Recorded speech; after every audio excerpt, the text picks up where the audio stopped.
और सब कुछ बनना सरल है, पर सरल होना बहुत कठिन है।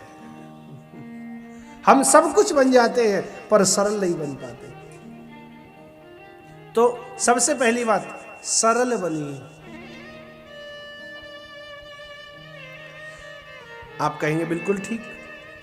दूसरी बात, बोले सरल तो हो पर सरलता सहज होनी चाहिए। पहली बात सरलता, पर दूसरा सूत्र सहजता। जीवन में सरलता तो हो, पर वो सरलता बनावटी नहीं होनी चाहिए, दिखावटी नहीं होनी चाहिए।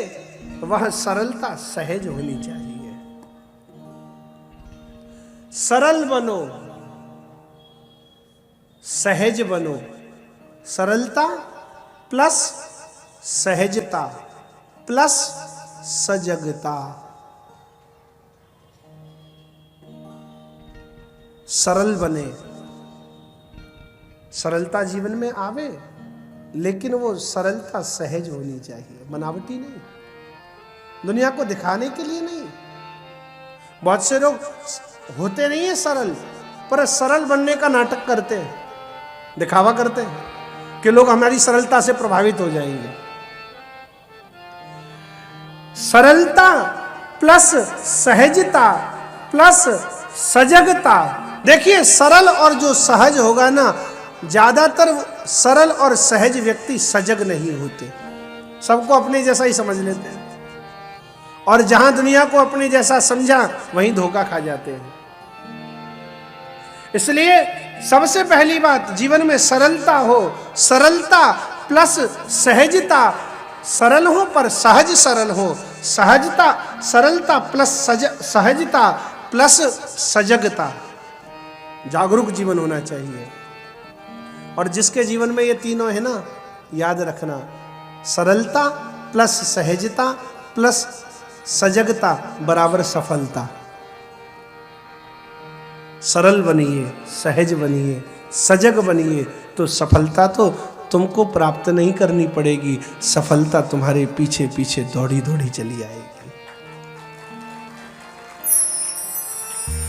कोई महात्मा कह रहे थे, मुझे सुनकर के बड़ा अच्छा लगा, मैंने अपने जीवन की डायरी में नोट कर लिया। सरल बनिए साहब। और हमारे रघुनाथ जी तो बड़े सरल हैं। सरल सहज साहिब रघुराज। ये सरल हैं, सहज हैं और सबल हैं। सरल सहज साहिब रघुराज।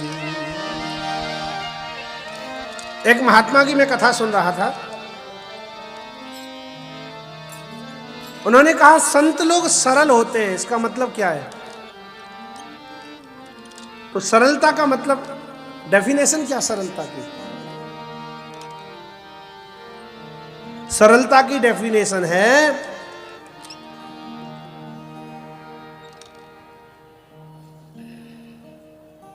सरल शब्द में 3 अलग अलग अक्षर हैं, 3 अक्षरों से मिलकर के बनाए ये सरल शब्द।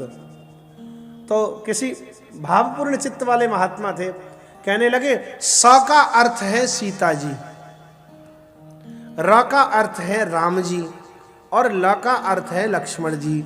जिसके जीवन में सीता, राम और लक्ष्मण प्रकट हैं, वही जीवन में सरल हो सकता है।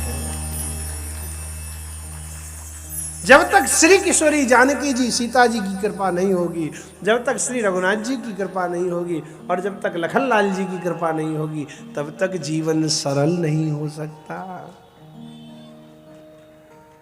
तो आज की कथा के लिए सबसे बढ़िया सूत्र है आप लोगों के नोट करने लायक, सरल बनिए। बालक ध्रुव जी का हृदय सरल था, निष्कपट था, इसलिए ध्रुव जी को बाल्यकाल में ही 5 वर्ष की अवस्था में और मात्र 6 महीने की साधना करने पर भगवान की प्राप्ति हो गई।